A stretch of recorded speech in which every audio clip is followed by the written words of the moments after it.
Hello, everyone, and welcome to another episode of Milan Clubs Around the World. This time we are on completely different ends of the world. I'm here in Detroit, Michigan, and we have Taylor in Melbourne, Australia. How you going, everyone? Nice to be here. So we're just going to dive right in. What made you become a Milan fan? It's funny.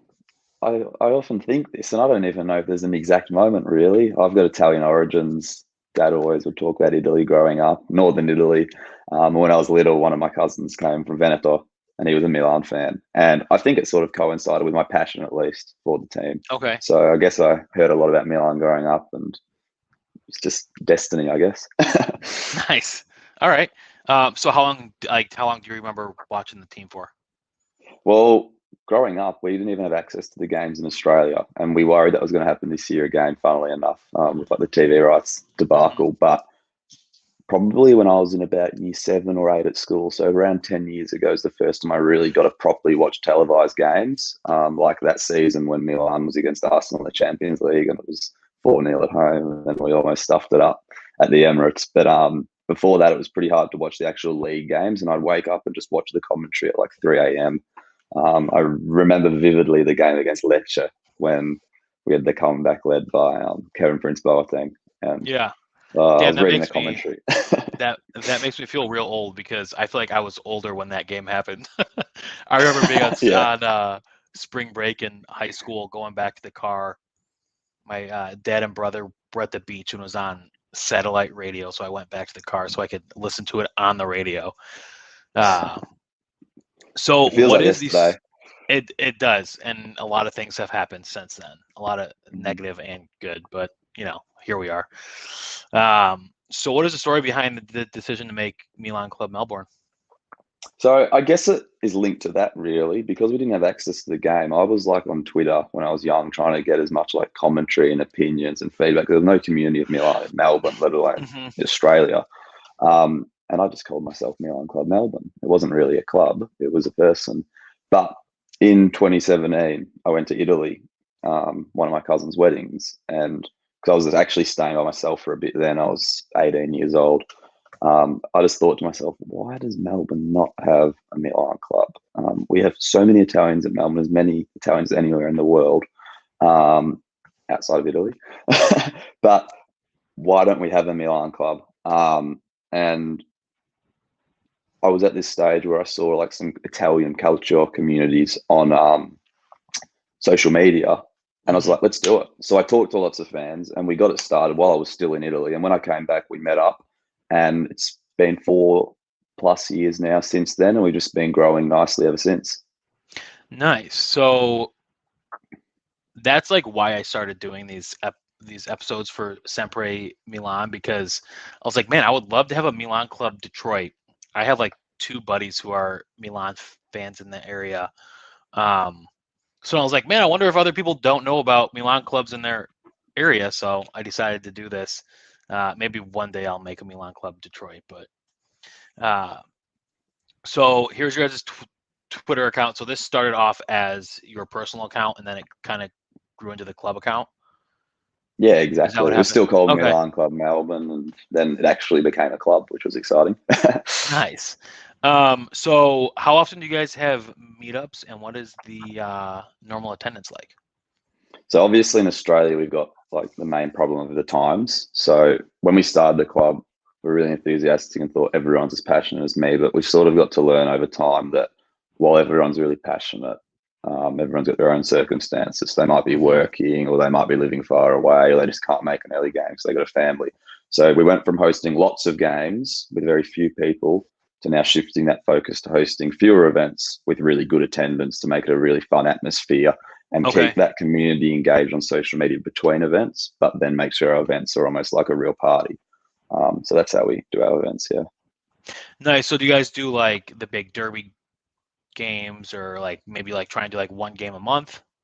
Yeah, exactly. So what we try and do is all the big games like against Juve, Inter, or even if it's like a team like Lazio or Roma, if they're doing well and it's important for the season, or just any time that's at night in the evening. So they're often against the smaller teams like a Spezia. So it just depends on the scheduling. Unfortunately, right now we're in lockdown in Melbourne, so we can't host any events and we won't be hosting the UVA game, but we'll be watching it and chatting together while the game's going on.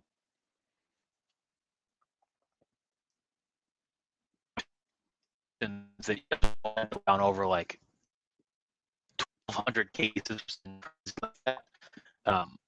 but like Florida had 27,000 cases one day last week, and it's just like, man, Australia's doing something right and Florida's doing something wrong. I'm not in Florida, but it's just crazy the vast differences, between how things are ran. But it is amazing. Do you guys ever? Isn't it crazy? Do you guys ever take like club trips over to games or? I think it said there on our Twitter bio, we're like 16,000 k's from Milan. So Australia, it's one thing to go to another state, let alone another country. I don't think it's comparable anywhere else in the world. So we haven't yet, especially because we're young, but it is something that we're starting to get in our vision and think about when the time's right. But also as an Australian, I was stuck in Italy, actually. I only got back earlier in the year, but everyone else here has been stuck, not allowed to leave or enter the country. So no one's even dreaming of overseas travel for now. Right. Yeah, it kind of sucks to hear that we're back in the Champions League. You guys are a lot. I mean, things should be locked down, but do you guys have any plans for expansion in the future? We're quite happy just building it, making our events really strong, building the community, but we would love in the future to have like a clubhouse or anything like a futsal team, something more realistic. But our ultimate dream would be to have a clubhouse. And we're doing little things like we try and make our social media better. A couple of the guys at the club have started a podcast. We just try and keep the community as engaged as possible. But ultimately, as a club, we're only as good as our members. So we just do what our members want, and we try and do it as well as we possibly can. Yeah. So how can people become a member of Milan Club Melbourne? So they can reach out to us. We've got Facebook, Instagram, Twitter, but most importantly, we've got our website, and that website's sort of the landing page, and you can literally buy your membership there without even reaching out to us. So anyone in the world can become a member. But yeah, even reach out to us if you've got any questions before you want to sign up as a member. We've also got a club WhatsApp. Yeah. Okay, fantastic. And what time I feel like games have got to be either really early or really late for you guys, right? Yeah, exactly. The best game time ever is 8:30 p.m. That's the 12:30 kickoff in Italy, depending on the time zones of the year. But otherwise, the typical game like tonight will be 4:45 a.m. That at the other side of the year would be 6:45 or 5:45, and really bad games are like 2 a.m., 3 a.m. They're disasters. So because you don't get up early, you don't go to bed late, you have to wake up. So do you guys, like, if we play the Derby at 2 a.m., will you guys meet up at 2 a.m. for the Derby, or?